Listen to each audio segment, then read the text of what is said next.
मेरे कहने का मतलब ये है कि बकरी को बिरयानी खिलाओगे ना तो भी नुकसान होगा।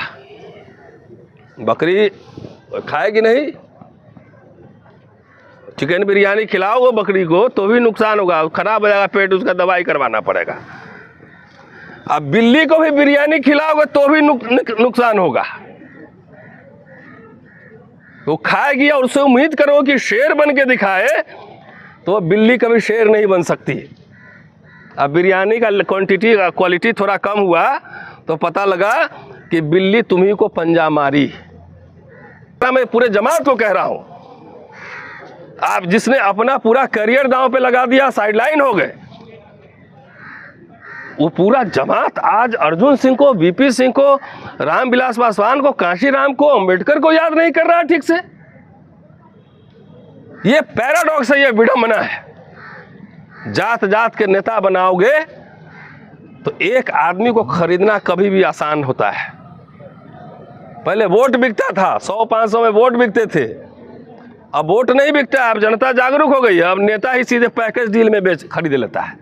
कि जो समुदाय अपना इतिहास नहीं जानता वो गुलाम होता है। लेकिन आप विश्वविद्यालय में हैं, आपको इतिहास में दिलचस्पी नहीं है। मंडल कमीशन था ओबीसी के लिए, घर किसका जला, कुछ याद है? पत्थर किसके घर पे पड़े? रामविलास पासवान के घर पे। नहीं याद है तो अपने पिताजी से, चाचा जी से, ताऊ से पूछ लीजिएगा।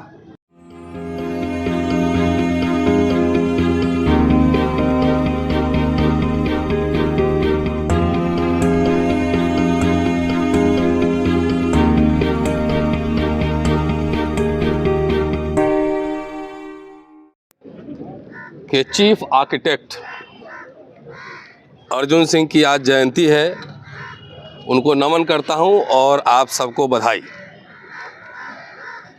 आप में से कम लोग होंगे, शायद नहीं होंगे, जो मंडल 2 के समय अर्जुन सिंह से लगातार मिल रहे होंगे। ऑन रिकॉर्ड कह रहा हूं, कई साथी यहाँ पे इधर उधर घूम रहे होंगे, अब प्रोफेसर बन चुके होंगे। मैं और डॉक्टर सूरज मंडल लगातार अर्जुन सिंह से ओबीसी 2 मंडल कमीशन 2 दिल्ली यूनिवर्सिटी में और सेंट्रल यूनिवर्सिटीज़ में लागू हो, इसके लिए लगातार मिलता रहा, उनसे रिक्वेस्ट करता रहा, मेमोरेंडम देता रहा। उस ज़माने में इतना मोबाइल टेक्नोलॉजी नहीं था, 2005-6 की बात कह रहा हूँ, और नहीं तो हम लोग रिकॉर्ड करके रखते। लेकिन एनडीटीवी पे एक स्टोरी ज़रूर बनी थी, अमृता रॉय जर्नलिस्ट थी, उन्होंने एक स्टोरी बनाई थी ये कैसे लागू हुआ मंडल 2। तो बहरहाल चलिए, उनसे मिलता था, और सिर्फ वो सोशल जस्टिस नहीं है, वो बहुत ही नेचुरल सेकुलरिस्ट भी थे। थोड़ा सा पीछे लिए चलता हूँ, ये अवसर जो है उनको याद करने का और अपनी समीक्षा करने का भी अवसर होता है। अर्जुन सिंह ठाकुर थे, सेकुलर थे, ओबीसी रिजर्वेशन उन्होंने लागू किया, ठाकुरों ने भी साइडलाइन कर दिया, और जिनके लिए उन्होंने ओबीसी रिजर्वेशन लागू किया उन लोगों ने भी उनको धकेल के साइडलाइन कर दिया। त्रासदी की ओर लिए चलता हूं। आइए थोड़ा पीछे चलता हूं। मैं वीपी सिंह से भी मिलता था लगातार, जब वो प्रधानमंत्री पद से जब हट गए, जब नहीं रहे, तो लगातार यहाँ दिल्ली के झुग्गी झोंपड़ी के लिए काम करते थे। मैं, सूरज मंडल, उस्मान भाई हमारे कॉलेज में नॉन टीचिंग स्टाफ में थे, लगातार उनके घर जाते थे और बातचीत करते थे। विस्तार से लक्ष्मण ने कह दिया है, और शायद चले गए होंगे। और उनको भी, वो भी ठाकुर थे,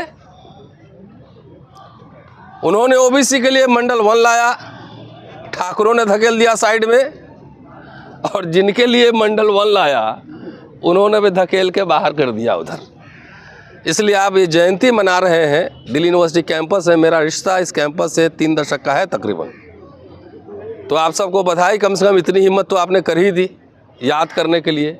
भले ही दिल्ली यूनिवर्सिटी कैंपस में 10,000 ओबीसी छात्र छात्राएं हों, लेकिन कम से कम 150 भी खड़े हो गए तो यही बड़ी बात है, क्योंकि थोड़ी त्रासदी के साथ ओबीसी समाज जरूर है। थोड़ा और पीछे लिए चलता हूँ। मैं इतिहास का छात्र हूँ, तो बगैर इतिहास दृष्टि से बात न समझाऊँ तो बात बनती नहीं।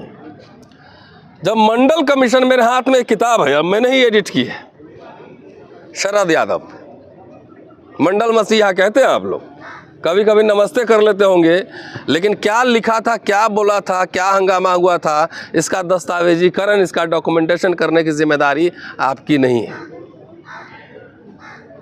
जब मंडल कमीशन फर्स्ट सबसे पहला आंदोलन काशीराम ने किया था, पूरे देश भर में मंडल कमीशन लागू करो वरना कुर्सी खाली करो। भूल गए आप? डॉक्टर अंबेडकर का कोट पढ़ते होंगे कि जो समुदाय अपना इतिहास नहीं जानता वो गुलाम होता है। लेकिन आप विश्वविद्यालय में हैं, आपको इतिहास में दिलचस्पी नहीं है। मंडल कमीशन था ओबीसी के लिए, घर किसका जला, कुछ याद है? पत्थर किसके घर पे पड़े? रामविलास पासवान के घर पे। नहीं याद है तो अपने पिताजी से, चाचा जी से, ताऊ से पूछ लीजिएगा, उनके घर पे पड़े। दिल्ली यूनिवर्सिटी यही कैंपस है। कह रहे थे कि भाई यहां आरक्षण आ जाएगा तो सरस्वती का मंदिर है। और तरीके से कहाँ है सरस्वती का मंदिर, कहाँ बनाया हो बताओ भैया? तो कुछ एक दूबी भी नहीं बनाया, कोई धागा भी नहीं बनाया है, खाली ढोल पीट रहे हैं। यहाँ पे लोग जूते पॉलिश कर रहे थे दिल्ली में। आप लोग कुछ पैदा हुए होंगे, कुछ नहीं हुए होंगे। मैं उस समय कॉलेज का छात्र था दिल्ली यूनिवर्सिटी में। अपमान किसका हो रहा था? किसका हो रहा था? रामविलास के घर पे जो है, पासवान के घर पे ढेले पड़ रहे थे, और यहाँ के एलीट लड़के लड़कियां वो जूते पॉलिश कर रहे थे। किसका अपमान हो रहा था? कुछ समझ आ रहा है? इस दलितों का अपमान हो रहा था इस देश में। रिजर्वेशन ओबीसी के लिए था। एक अभी इसको मैं जनरल रिजर्वेशन कहता हूं, 10%। कोई कमीशन बना, कोई रिपोर्ट है और लागू हो गया। उसका समाज भी जागृत है, उसके लोग भी जागृत हैं, नेता भी जागृत है। मंडल कमीशन के लिए आपने कोई आंदोलन किया? आंदोलन किया कांशीराम ने, बाद में शरद यादव ने। अभी अंधेरा हो गया तो शरद यादव का जो संसद में भाषण है वो मैं आपको जरूर सुनाता। नेताओं ने किया आंदोलन, जनता जागृत हुई, आज भी जागृत है? पहले बताइए। तो जिसका समाज जागृत नहीं होगा तो कितना भी कोई दे देगा, वो लीला में आपके सारे अधिकार और आरक्षण चले जाएंगे। थोड़ा और पीछे लिए चलता हूं। आजकल कुछ लोग कहते हैं कि भाई मंडल कमीशन जो है दूसरा संविधान था, कि हमारा संविधान तो ये है। तो वो संविधान निकला कहां से? निकला कहां से? वो निकला कॉन्स्टिट्यूशन से। आपको पता है कि 1932 में डॉक्टर अंबेडकर ने पिछड़े वर्ग के लिए पृथक निर्वाचन की बात कही थी, पता है? सबसे पहले रिजर्वेशन ओबीसी को मिला, वही मिला मद्रास में और बॉम्बे प्रेसिडेंसी में, पता है? नहीं। अलग से पिछड़े वर्ग को चुनने का प्रावधान आया था 1918 में, पता नहीं? तो आप लोग सब खाए अघाए लोग हैं, पैसा है, जमीन है, दूध भी पी रहे हैं, कार में भी चल रहे थे। रिजर्वेशन जैसे आया था वैसे चला गया। निजीकरण क्या है? और अब नब्ज पे अब दबाता हूं थोड़ा सा। जैसे जैसे आपने, यहां भी पढ़े लिखे लोग खाली अपना जात का लोग ढूंढता है। जैसे जैसे आपने अपने जात के नेता बनाने शुरू कर दिए, वैसे वैसे आपका आरक्षण खत्म होना शुरू हो गया। उठा के रिकॉर्ड देख लीजिए, आप कोरिलेशन कर लीजिए मेरी बातों से। जात जात का नेता बना रहे हो कि जिस जात का होगा उसी का नेता, हम उसी को मानेंगे। तो बड़े तो जात के नेता हो गए, सब जात जात के नेता हो गए। तो उनसे पूछो न जाकर कि जो इतने लड़के डॉक्टर अंबेडकर ने 340 आर्टिकल पहले बनाया कॉन्स्टिट्यूशन में ओबीसी के लिए, और जो रिजर्वेशन में 4 पॉइंट्स उन्होंने लिखे, उसमें से एक पॉइंट ओबीसी रिजर्वेशन था। कभी रेजिग्नेशन भी पढ़ लेना। उसके बेसिस में बाद में काका कालेलकर कमेटी बनी और वो रद्दी के टोकरी में डाल दी गई। बाद में मंडल कमीशन आया।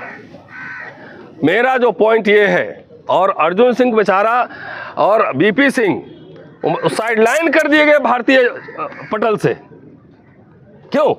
आपकी भी दिलचस्पी, आपके मतलब मैं आपको नहीं कह रहा, मैं पूरे जमात को कह रहा हूं। आप जिसने अपना पूरा करियर दांव पे लगा दिया, साइडलाइन हो गए। वो पूरा जमात आज अर्जुन सिंह को, वीपी सिंह को, रामविलास पासवान को, कांशीराम को, अंबेडकर को याद नहीं कर रहा ठीक से। ये पैराडॉक्स है, ये विडंबना है। जात जात के नेता बनाओगे तो एक आदमी को खरीदना कभी भी आसान होता है। पहले वोट बिकता था, 100-500 में वोट बिकते थे, अब वोट नहीं बिकता। अब जनता जागरूक हो गई है, अब नेता ही सीधे पैकेज डील में खरीद लेता है। बोला निजीकरण में कुछ मत बोलना, वो CBID रखा हूँ तेरे पीछे, निजीकरण पे कुछ नहीं बोलना। तो निजीकरण पे हमारे नेता नहीं बोलते हैं, तो जब निजीकरण पे बोलेंगे नहीं, जब प्राइवेटाइजेशन पे, तो आपका आर्थिक विडंबना नहीं देश में। 54% पिछड़ों में जमीन है, ताकत है, बड़ा बड़ी, देखिए स्मार्ट लड़का सब है, वो हट्टा कट्टा है? अब वो मांग रहा है कि दे दो, उसको दिलचस्पी ही नहीं रिजर्वेशन से। नहीं तो इतनी बड़ी आबादी, SC/ST एक्ट खत्म हुआ, सबके समर्थन से ये खत्म किया सुप्रीम कोर्ट ने। एक बार सड़क पे आया, सरकार को पीछे झुकना पड़ा। और इतनी बड़ी जमात, इतना स्मार्ट लोग सब, कौन कोई यदुवंशी है, कोई वंशी है, कौन क्या है, कार्बी में भी घूम रहा है, पैसे भी है, और अपने अधिकार की रक्षा नहीं कर सकता है, जो कि बगैर उनके इतने कोई बड़े संघर्ष के उनको मिला उसको। मेरे कहने का मतलब ये है कि बकरी को बिरयानी खिलाओगे ना तो भी नुकसान होगा। बकरी खाएगी नहीं, चिकन बिरयानी खिलाओगे बकरी को तो भी नुकसान होगा, खराब हो जाएगा पेट, उसका दवाई करवाना पड़ेगा। अब बिल्ली को भी बिरयानी खिलाओगे तो भी नुकसान होगा, वो खाएगी और उससे उम्मीद करो कि शेर बन के दिखाए, तो बिल्ली कभी शेर नहीं बन सकती। अब बिरयानी का क्वालिटी थोड़ा कम हुआ तो पता लगा कि बिल्ली तुम्ही को पंजा मारी। अपने समाज से क्या पैदा करना चाहते हो? मैं इस कैंपस में रहा हूँ, सारे मानस हॉस्टल में, जुबली हॉल में, सारे हॉस्टल्स में रहा हूँ। यहाँ पे OBC के कितने प्रोफेसर होंगे? किसी ने वो समीक्षा नहीं लिखी, एक लेख नहीं लिखा होगा आज अखबार में। मैं अभी आ रहा हूँ, किसी मीटिंग से आ रहा हूँ, 2 दिन भर मीटिंग में था।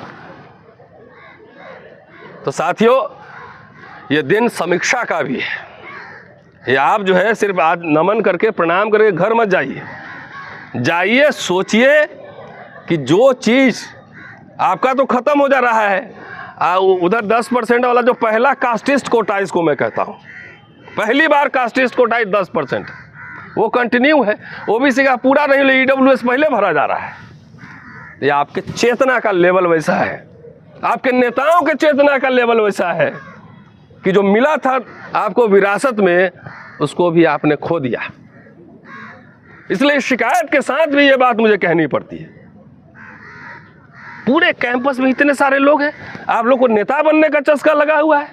नेता सिर्फ सफेद कुर्ता पजामा वाला होता है कि देखे नहीं, आजकल जींस और टी-शर्ट में नेता घूमता है। बड़े पत्रकार बनिए, बड़े लॉयर बनिए, एक आर्टिकल आप टाइम्स ऑफ इंडिया में लिखिए, हिंदू में लिखिए, समीक्षा है कोई लिखने वाला यहाँ पे? उससे विमर्श आगे बढ़ता है, उससे ओपिनियन बनता है, ओपिनियन फॉर्मेशन होता है। ये सब कोई बात नहीं कर रहा है, इंटेलेक्चुअल फॉर्मेशन नहीं होगा। यहाँ के PhD वकील बनने वाले, MA MP जाके भैया के यहाँ, कोई चाचा के यहाँ, वहाँ बैठ के सब खाली कुर्ते पजामा के चक्कर में रहता है। जिस समाज में बुद्धिजीवी नहीं हो, जिसमें एनालिसिस करने वाला लोग नहीं हो, जिसमें एजेंडा सेटिंग करने वाला लोग नहीं हो, उस समाज को अगर कुछ भी मिल जाए, वो समाज उसको खो ही देता है। क्योंकि पूरा सिस्टम, ये विमर्श, ये सिर्फ नेता नहीं पैदा करते हैं। लोहिया कहते थे कि जब सड़कें सुनसान होगी तो संसद आवारा हो जाएगा। आप जात जात के नेता बनाने में आपने सड़कों को सुनसान कर दिया है। जिस दिन जमात के नेता बनाने लगोगे, एक समय था, कर्पूरी ठाकुर की जाति की संख्या बिहार में कितना है? 1%, 1.5%, and he was undisputed leader of Bihar. और आप लोग जात में जात, अपने में भी अपना तलाश रहे हैं, जाति में जाति तलाश रहे। मैं जानता हूं, इसलिए कह रहा हूं। यादव है तो किसनौट है कि मजौट है, कौन है वो भी ढूंढ रहे हैं। कुर्मी के लेयर्स तलाश रहे हैं कि कौन अवधिया है, कौन क्या है, पूरा है। कह रहे हैं कि OBC का आरक्षण मिला था, हम प्रणाम कर रहे हैं, वो बच जाएगा। नहीं बचने वाला है।